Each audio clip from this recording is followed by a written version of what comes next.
Hi guys, it's Britain Oz here. Hope you're all doing well. So this evening we're just going to recap the rugby results from the weekend and so the second week of the autumn internationals.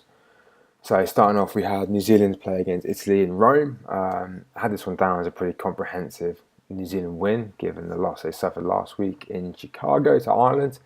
They didn't disappoint, winning 68-10. I think whoever played New Zealand this week, we're in for a really, really tough time of it. New Zealand were out to prove a point. They made a few changes to their team, but it worked, and they showed they got strength and depth.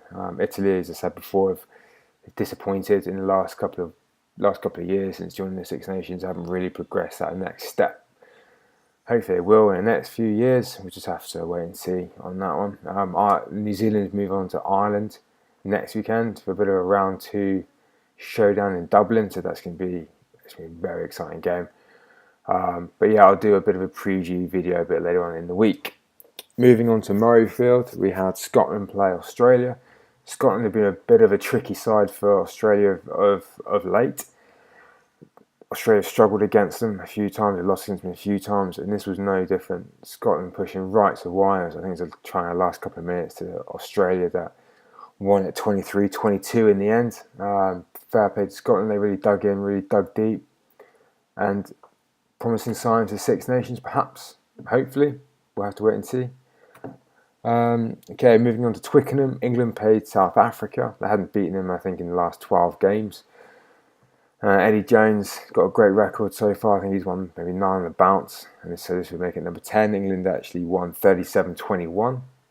I was expecting a bit of a closer game on this one. I thought England would win. I thought it'd be 5 to 7 points. I thought it'd be really, really close. Turns out England won it fairly convincingly. England have got Fiji next week.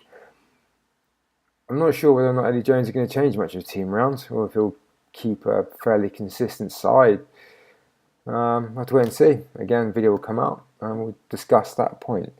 France, Samoa. This one I saw as a potential tricky game for France. I thought Samoa can be one of those teams which you lose to very easily.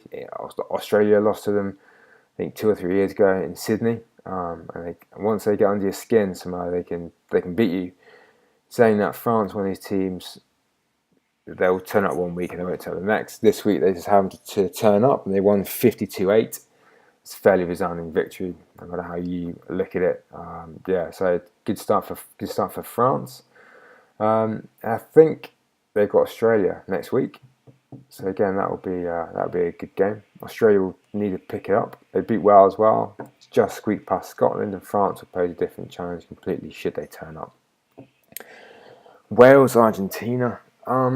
This game I was on the fence for. I couldn't pick a winner on this game. I just didn't know. It could have gone either way. Wales won by 4 points, 24-20.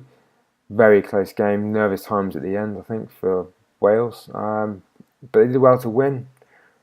Argentina, they'll only get better. The games that they play, they'll only get better.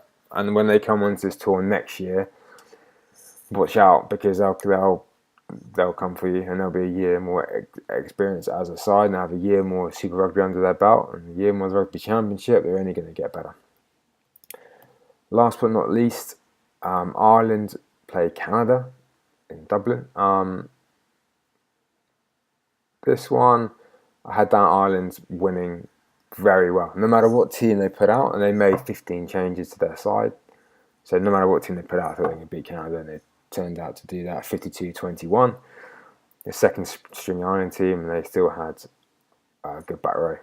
So I mean, it's good times for Ireland there. I did a lot better this week. I'm so happy I did a lot better. I think I got a clean sweep in the results, apart from the Wales games on the fence. Can't really count on that. So much better my first week. First week I was 0 from 2. It's pretty disappointing, but yeah, I'm back on track this week, back on form, and I will see you back here for another sports video where we're gonna have a bit of a preview of next week's games and some very good games coming up. Anyway, thanks for listening, guys, and I'll see you next time.